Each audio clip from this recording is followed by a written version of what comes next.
நிசா நிசாமா என்ன பண்ணுறீங்க? சாப்பிட்றீங்களா? ஏ அம்மாவுக்கு ஐயோ அம்மாவுக்கு தங்கம். அப்பாவுக்கு சோறு போட நிசா, அப்பாவுக்கு சோறு போடா. எங்கள் அப்பாவுக்கு கம்பெனி குடிக்கிறீங்களா? எங்கள் அப்பா சாப்பிட்றாங்கண்ணே. நானும் எங்கள் அப்பா கூட சாப்பிடணும். நீ சாப்பிட்ற?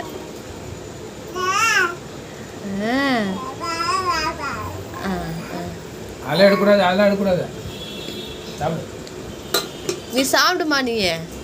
நீ சாப்பிட்ற தங்கம். அப்படிதான். அப்புறம் ஒரு கையெல்லாம் ஆளுவாங்க. சரி.